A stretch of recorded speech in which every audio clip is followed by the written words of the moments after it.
ತಾಯ್ನಾಡು ರಾಘವೇಂದ್ರ ಅವರು ಅವರ ಹೆಸರಿನ ಹಿಂದೆ ಇರುವಂತಹ ತಾಯ್ನಾಡು ಅನ್ನೋ ಹೆಸರಿನಿಂದನೇ ಅವರು ಒಂದು ನ್ಯೂಸ್ ಚಾನೆಲ್ ಅನ್ನ ಲಾಂಚ್ ಮಾಡ್ತಾ ಇದ್ದಾರೆ. ಇದು ನಿಜಕ್ಕೂ ಕೂಡ ಒಂದು ಸಂತೋಷದ ಸಂಗತಿ.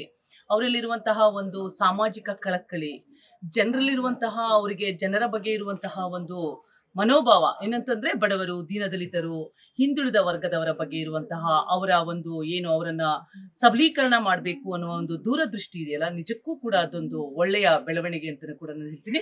ಸೊ ಆ ಒಂದು ಅವರು ತಂದಿರುವಂತಹ ಒಂದು ಚಾನೆಲ್ನ ಮೂಲಕ ಈ ಅವರ ಏನು ದೂರದೃಷ್ಟಿಯ ಚಿಂತನೆಗಳಿದೆಯಲ್ಲ ಅದನ್ನ ಎಲ್ಲವನ್ನ ಕೂಡ ಅನಾವರಣ ಮಾಡೋದ್ರ ಜೊತೆಗೆ ಅದನ್ನ ಅವ್ರು ಏನಿದೆ ಆ ಒಂದು ಅವರ ಒಂದು ನಂಬಿಕೆ ಆಗ್ಲಿ, ಅವರ ಒಂದು ಬಯಕೆ ಆಗ್ಲಿ, ಅವನ್ನೆಲ್ಲವನ್ನ ಕೂಡ ಒಂದು ದೊಡ್ಡ ಮಟ್ಟದಲ್ಲಿ ಅಭಿವೃದ್ಧಿ ಮಾಡಬೇಕು. ಸೊ ಒಂದು ಬಡವರು ಧ್ವನಿ ಆಗ್ಬೇಕು. ಒಂದು ಏನು ದೇಶದಲ್ಲಿ ಇವಾಗ ನಾವು ನೋಡ್ತಾ ಇದ್ದೀವಿ, ಭ್ರಷ್ಟಾಚಾರ, ಅನಾಚಾರ, ಅನ್ಯಾಯಗಳೇ ತುಂಬ ನಡೀತಾ ಇದೆ.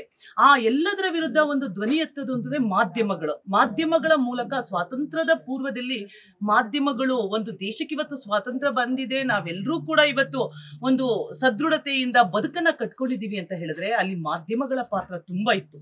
ಅವತ್ತು ಏನು ಬ್ರಿಟಿಷರ ದಾಸ್ಯಕ್ಕೆ ಒಳಗಾಗಿದ್ದಂತಹ ಭಾರತೀಯರಲ್ಲಿ ಒಂದು ರಾಷ್ಟ್ರೀಯತೆಯನ್ನ ಮನೋಭಾವವನ್ನ ಮೂಡಿಸೋದ್ರಲ್ಲಿ ಮಾಧ್ಯಮಗಳು ಅತ್ಯಂತ ಒಂದು ಪ್ರಮುಖವಾದಂತಹ ಪಾತ್ರವನ್ನ ವಹಿಸಿದ್ರು.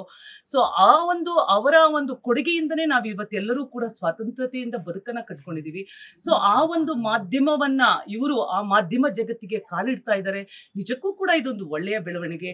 ಭಗವಂತ ಅವರಿಗೆ ಅವರ ಮಾಧ್ಯಮ ಒಂದು ದೊಡ್ಡ ಮಟ್ಟದಲ್ಲಿ ಹೆಸರನ್ನ ಮಾಡ್ಲಿ ಅಂತ ಹೇಳಿ ನಾನು ಕರ್ನಾಟಕ ರಾಜ್ಯ ಸರ್ಕಾರಿ ಮಹಿಳಾ ನೌಕರ ಸಂಘದ ರಾಜ್ಯಾಧ್ಯಕ್ಷೆ ಕೂಡ ಆಗಿದ್ದೀನಿ.